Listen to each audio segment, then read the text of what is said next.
Bonjour, bienvenue à l'émission Vivre ensemble. Je suis content de vous ramener dans un autre univers. C'est notre 10e saison en fait et que à cette 10e saison-là, nous nous sommes dit il faut parler de tout, comme d'habitude, de vous amener dans des univers particuliers. Notre invité de cette émission donc, a un parcours dans la région de la capitale nationale, également dans le monde international. Nous partageons quelques faits quand même, nous partageons des choses communes, donc Université Saint-Paul, Université d'Ottawa. Monsieur Pierre Alité, bienvenue. Merci beaucoup.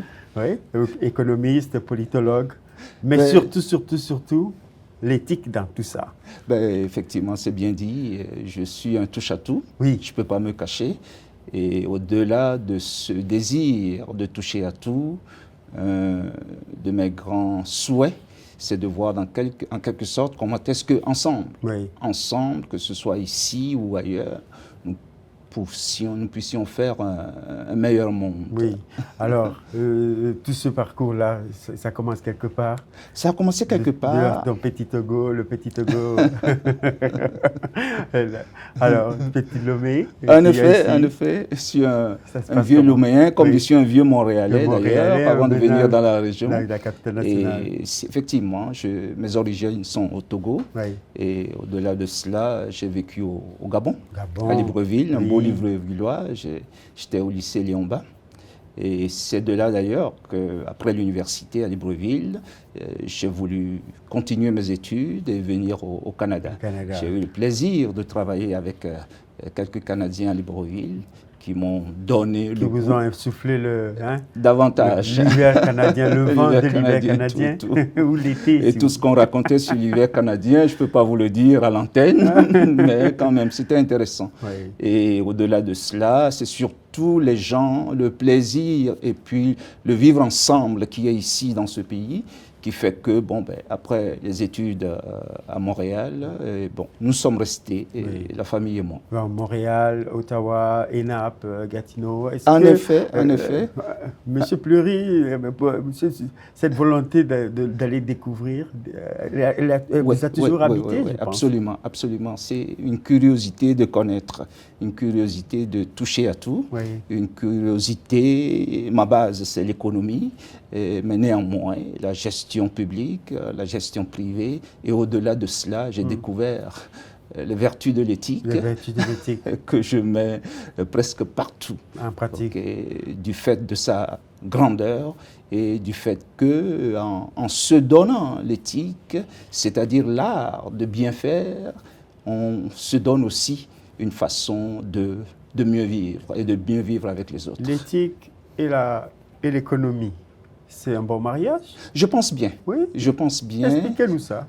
Je pense Parce bien. que les gens on n'arrive pas à boucler ses fins du mois à cause de l'économie. On a l'impression que l'économie est venue prendre tout. On travaille, on n'a pas de repos, on travaille, on gagne plus, mais on dépense autant qu'on gagne. En effet, on dépense parfois plus que l'on ne gagne. Ça veut dire qu'on puise dans nos réserves. Exactement. Et maintenant, pour faire le lien entre l'éthique et l'économie, d'abord l'économie, qu'est-ce que c'est? Oui. C'est l'art de bien gérer son chez-soi. Ouais. OK, c'est ça l'économie. Et lorsque vous y amenez l'éthique maintenant, cela vous permet d'organiser tout ce qu'il faut gérer, de mettre les bonnes priorités à la bonne place afin de pouvoir faire correspondre ses capacités, ses moyens aux objectifs de la famille, on va dire, de l'économie en général, c'est-à-dire les organisations privées ou les organisations publiques. Je donne un autre exemple pour voir. Nous pouvons être dans une organisation et puis notre objectif serait, par exemple, de faire 10 000 chaussures. Oui. OK, nous pouvons avoir cela comme objectif. Maintenant, pour réaliser, atteindre cet objectif, il nous faut évidemment utiliser des machines et des humains. Si nous arrivons à faire les 10 000 chaussures avec des gens qui, malheureusement, tombent malades parce que notre gestion n'est pas appropriée, je pense que ce n'est pas la bonne façon de faire. Donc l'éthique nous dirait, bien sûr, nous allons atteindre les 10 000 chaussures que nous voulons fabriquer, mais avec un personnel heureux pour le faire. Ça. Voilà à peu près le lien que nous pouvons faire. En bout de ligne, on regarde le bien-être des gens qui vont nous aider dans tout ce processus. Effectivement. Donc l'éthique, ça nous permet de définir l'éthique. L'éthique, c'est l'acte du bien. Oui. Okay. Donc, bienveillance. L'acte du bien au départ. Oui. Okay. Tout ce que nous voulons faire, nous allons le faire et nous allons le faire bien. Le bien ici en question, c'est par rapport à nos objectifs, par rapport à là où nous voulons aller. Donc c'est cette façon de faire qui est... Alors quand on revient aujourd'hui à l'économie, les gens ont l'impression qu'ils se font taxer sur tout. On a taxé l'air, on a taxé l'environnement, on travaille fort, il faut tout payer. Chaque fois, il y a au niveau politique, on nous amène, les politiciens, ils ont toujours la sacrée manière de dire on va augmenter les taxes. L'éthique dans tout ça, alors? L'éthique dans tout ça, c'est probablement augmenter les taxes. Est-ce que c'est l'éthique de la taxe? En effet, c'est augmenter les taxes, mais surtout les utiliser à bon escient. Ouais. Et si le désir et l'objectif, c'est de pouvoir mieux financer l'éducation, évidemment, il faudrait que la population y contribue, et quitte à ce que ceux qui gouvernent puissent destiner cet argent-là afin que cela soit utilisé à bon escient. Nous sommes dans une culture de l'intelligence artificielle aujourd'hui où il y a plein de choses qui peuvent être le bon côté programmées pour faciliter certains processus. Par exemple, dans plusieurs centres d'achat ou magasins, on a supprimé la belle dame ou le monsieur qui était gentil pour nous aider à payer notre facture. Et on se rend compte aujourd'hui que toutes les bornes, parfois on arrive, elles sont 8 bornes qu'on a remplacées par l'humain, elles sont toutes malades, elles ne fonctionnent pas. Ça prend encore quelqu'un derrière qui vient les mettre en... Est-ce qu'on avance dans la bonne direction ou il faut faire un sacré mélange des deux avec l'éthique, le concept de l'éthique? Probablement que cette direction-là, nous ne pouvons pas l'éviter.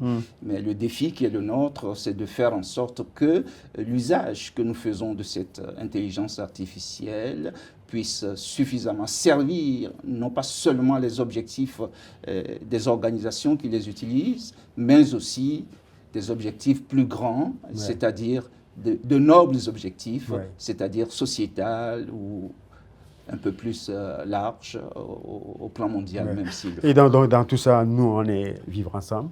Dans tout ça, le vivre ensemble ressemblerait donc à quoi, selon vous? Quel modèle on aurait en économie, éthique, l'humanisme? Mais je pense que le vivre ensemble, c'est la base même. C'est la base même, c'est-à-dire cette capacité que nous avons de pouvoir nous côtoyer et nous côtoyer dans un esprit de paix. Pourquoi on dit cela? Parce que l'erreur que nous commettons souvent, c'est de penser que l'espèce humaine serait là à cause des affrontements. Ce n'est pas vrai. Notre espèce humaine existe parce que les hommes, les femmes, l'humanité a toujours su trouver du compromis pour pouvoir avancer. C'est pour cela que la guerre, nous pouvons dire, n'est pas le propre des humains.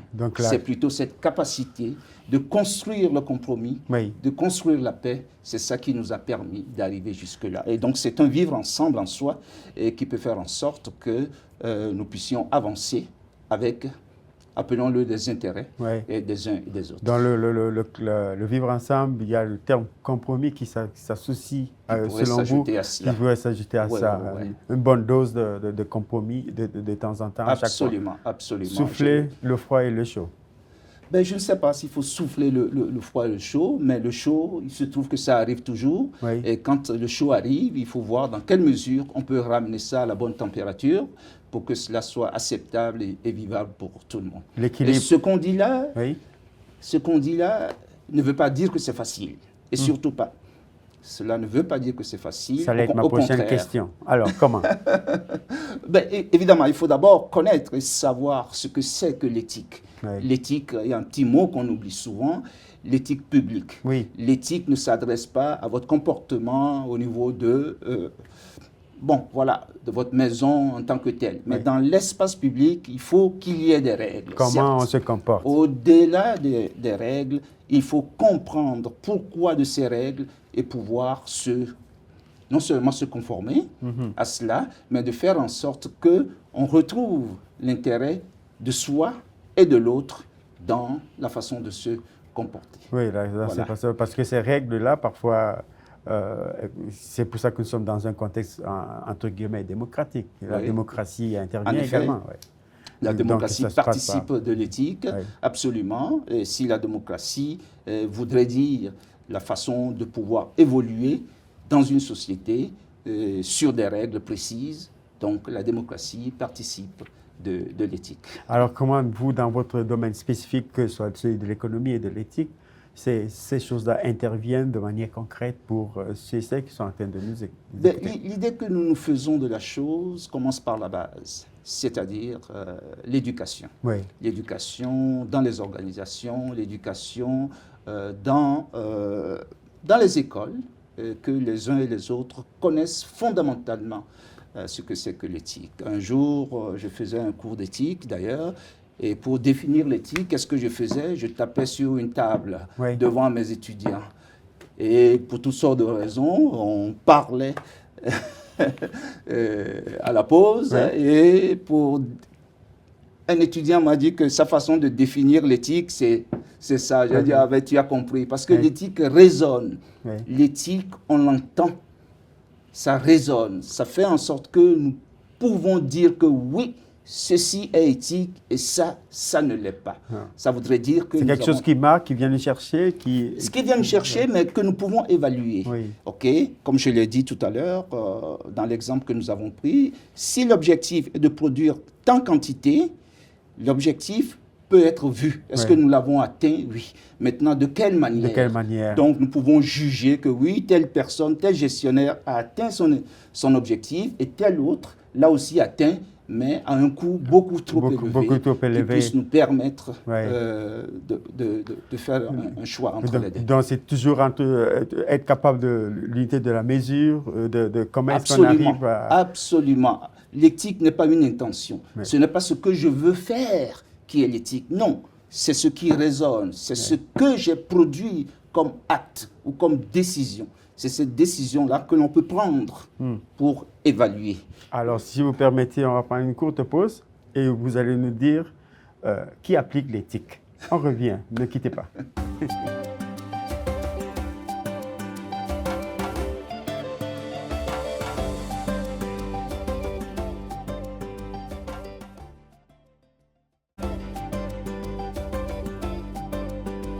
De retour après la pause, toujours accompagné de M. Pierre Adjeté, donc politologue, éthique, économiste.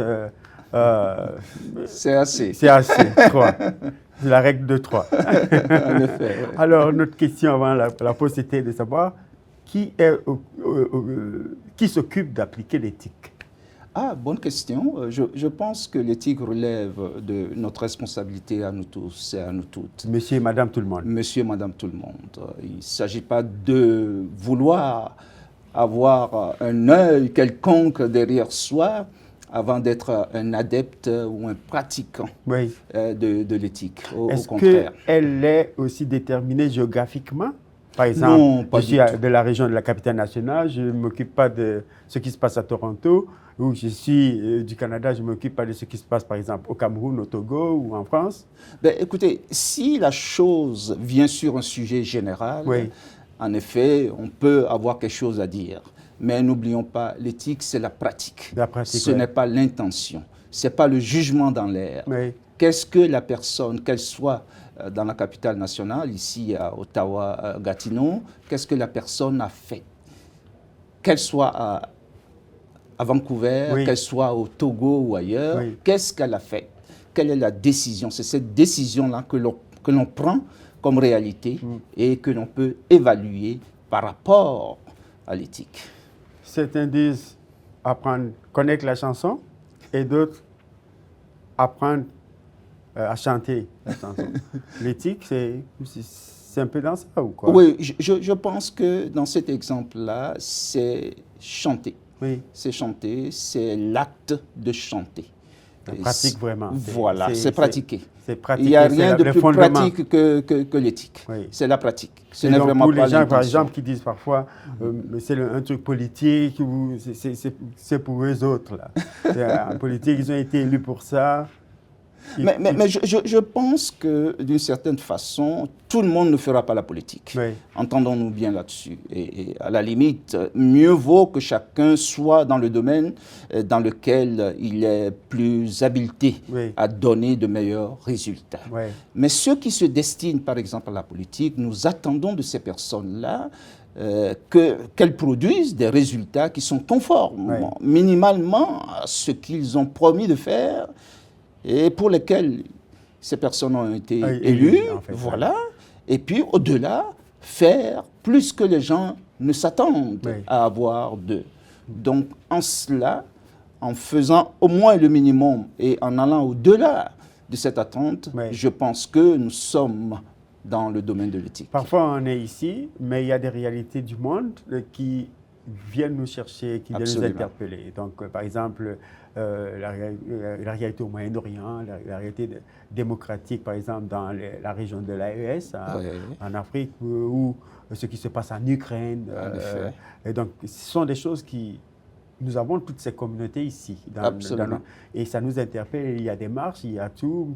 Et donc, on fait comment est-ce qu'on réussit à se dire, voilà comment, avec mon éthique, je vais essayer de supporter ou d'appuyer une cause. On appuie les causes comment? Oui, en effet, on ne peut pas tout embrasser, certes, mais s'il y a certaines réalités qui sont au-delà de notre périmètre habituel, qui viennent nous toucher, évidemment, il faut voir dans quelle mesure nous pouvons en faire la bonne interprétation et aller de l'avant. Parce que en vous suivant dans les réseaux sociaux, dans les médias et tout, je vois également que vous êtes impliqué dans des réalités de ce qui se passe, par exemple, au Togo. Vous êtes pointu sur ceux qui ont été élus, leur responsabilisation. Absolument, absolument.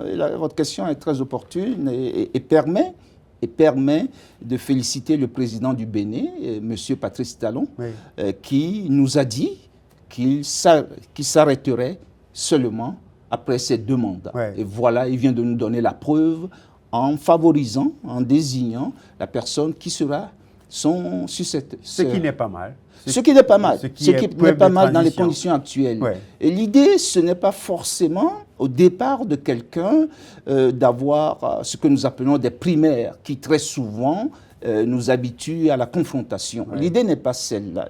L'idée, au contraire, c'est d'avoir une attitude de convergence. Et c'est ce que le président du Bénin a favorisé en préparant les gens autour de lui pour accepter le choix, c'est-à-dire que ce choix-là, finalement, nous pouvons considérer qu'il est commun à une bonne partie de la classe politique. C'est une forme de leadership, on peut dire. Absolument. C'est une forme de leadership et du bon leadership. Okay. Et à côté, n'oublions pas, au Togo, voisin du Bénin, la chose n'est pas faite de cette manière-là. Et nous, par exemple, quoi que nous soyons à l'extérieur du Togo, nous préconisons 3 choses au chef d'État togolais. Alors, la première, c'est de trouver un cadre d'amnistie générale. La deuxième, c'est de libérer les prisonniers politiques. Et la troisième chose, c'est de rassembler tous les Togolais dans un rendez-vous que nous avons appelé Agir, Assise générale intégrale de la République. Dans ce cadre-là, les Togolais peuvent se parler et trouver les voies et moyens pour pouvoir faire avancer le Togo qui est complètement par terre depuis plusieurs décennies maintenant. L'éthique est-elle à côté à un terme espoir? Oui, d'une certaine façon. On peut espérer ça? On peut espérer ça, et d'ailleurs... C'est toi réalité de se réaliser. De se réaliser, effectivement. Ok, donc on va côté l'espoir à côté, on va dire. Okay, on va mettre l'espoir. Et dans le cas d'un pays comme le Togo, l'éthique devient l'espoir. L'espoir, c'est-à-dire ce souci de bien faire peut être l'espoir. Donc, dans une démarche, en 3 points, comme je l'ai dit, cette démarche-là, en ces 3 points, amnistie, libération et assise, ça devient une démarche éthique.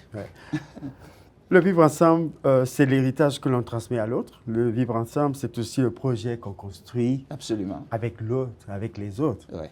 Quelles sont, est-ce que vous pensez qu'il y a des limites à ce vivre ensemble? Ben, je ne sais pas. J'avoue que je ne sais pas. Parce qu'en vous posant la question, on est passé sans transition d'un continent à un autre. Un autre, oui. Et donc, c'est pour dire qu'à partir de où on peut créer... Je pense qu'on l'a effleuré un peu avant, et il faut peut-être insister là-dessus. C'est un peu partout. En disant qu'en réalité, il faut penser local. Il faut penser local d'une certaine façon, dans le sens d'agir. Oui. Tu penses et tu agis localement, tout en n'oubliant pas ton environnement extérieur. Oui. Donc, c'est ça. Si l'environnement évolue d'une certaine façon et que c'est par consensus que l'environnement évolue vers ce côté-là, l'éthique nous demanderait de faire de bonne grâce un certain ralliement pour peu que la chose favorise le vivre ensemble, favorise la paix et permet à la communauté de faire un pas en avant. Certains pensent que le vivre ensemble, c'est l'intégration. D'autres pensent d'un côté que le vivre ensemble, c'est l'inclusion. À quel niveau vous vous situez? Ou vous avez peut-être une troisième option? N'oublions pas une chose, c'est que les sociétés évoluent. Oui. Et dans ce sens-là, nous pouvons partir d'un côté et arriver à l'autre. Lorsque, par exemple, vous arrivez dans une société et vous arrivez à Rome, la première chose, c'est de savoir comment marchent les Romains, n'est-ce pas? Et si possible, voir dans quelle mesure vous pourrez vous adapter ou vous conformer à ce qui se fait dans l'environnement auquel vous participez. Et ce n'est pas facile. Cela demande des efforts de soi et aussi cela demande une certaine compréhension de la société qui vous accueille. Donc, dans ce cas-ci, le vivre ensemble serait donc un chemin mutuel que les uns peuvent emprunter avec l'aide des autres. Vous, dans votre processus, vous avez visité plusieurs villes, vous avez visité plusieurs pays, plusieurs réalités que vous avez confrontées. Quel a été votre drive? Qu'est-ce qui vous a, votre leitmotiv pour toujours être capable de vous renouveler? Ça peut peut-être susciter des idées, ça peut donner des idées à ceux qui sont en train de nous écouter. Oui, toutes les expériences sont, avouons-le, un peu différentes. Dans mon cas, j'avoue que j'étais comme un peu beaucoup vendu au Canada avant d'arriver. J'ai eu la chance de travailler à Libreville dans un immeuble où il y avait l'ambassade même du Canada. Pour toutes sortes de raisons, je prenais le visa, mais je ne partais jamais. Le visa étudiant, je ne partais jamais. Jusqu'à ce que l'ambassadeur ait demandé de me rencontrer. Et puis bon, Dussault, il s'appelait, il n'est plus de ce monde aujourd'hui. Et puis bon, après, j'ai eu à travailler avec des Canadiens. Bon, tout cela a fait en sorte que, au lieu d'aller ailleurs, vers l'Europe, mon choix était clair. Pas aux États-Unis, mais au Canada. Et en venant ici, donc, j'ai aimé la façon d'être des uns et des autres. Et depuis, manifestement, je m'y plais. Nous allons presque vers la fin de l'émission. J'aurais voulu continuer cette conversation avec vous pour encore vous titiller au niveau de l'éthique et de l'économie. Sujet qui vous passionne. Des images, une image, un mot, un animal que vous associez au vivre ensemble. Oui. C'est ce qui symbolise le vivre ensemble. Alors, commençons par quoi? L'animal ou L'animal, pourquoi pas? Voilà. Ça va être le canard, le canard sur l'eau. Dites-nous tout. Oui, dans le sens qu'on le voit avancer. Et il faut toujours avancer. Avec une élégance. Avec une élégance, avec un calme apparent. Mais en dessous, les palmes, ça travaille fort. L'alchimie. Oui, absolument. Et donc, cette image d'un canard sur l'eau. Une chanson. Ça met une chanson, évidemment, Le soir au village, de Manu Dibango. Manu Dibango, oui, je pense que c'est le calme qu'il y a dans cette chanson-là. Et et l'environnement que cette chanson nous fait visiter. Non, mais au-delà, oui. toutes les chansons de Félix Leclerc, évidemment, Leclerc, oui. et autres, nous les aimons bien. Ouais. Une image d'un homme, Ben, femme. la sortie de Mandela Oui. de quelques 20 et quelques années de prison. J'étais à Montréal, évidemment, ça a été une image forte pour moi, avec son poing levé, 90, sa femme Winnie à côté. Non, c'est ça, c'est une image forte. Et cet homme-là, il faut en parler, il faut lui rendre tout l'honneur qu'il faut, malgré les difficultés, appelons-le comme ça, les difficultés de son pays. Cet homme a su mettre toutes les composantes de la société sud-africaine ensemble pour bâtir un pays et une nouvelle république depuis 1994. Est-ce que ce serait faux de ma part de dire qu'il a joué sur l'éthique du pardon? Absolument. Okay. C'est l'éthique du pardon, l'éthique de la responsabilité et l'éthique de l'avenir, probablement. Alors, en 30 secondes, 10 secondes pour terminer, je vous laisse terminer avec l'économie et l'éthique, l'émission. Écoutez, d'abord, vous remercier, c'est peut-être le plus important, nous avoir donné cette occasion d'être là, vous et votre équipe, et surtout faire en sorte que l'éducation dans nos sociétés puisse permettre, et surtout à la relève, à la jeunesse, de comprendre toute la richesse que nous avons ici au Canada en étant de toutes les origines possibles. Merci Pierre Adjeti. Salut. Merci. Allez, à la prochaine et restez à l'écoute de Vivre Ensemble. Merci, au revoir.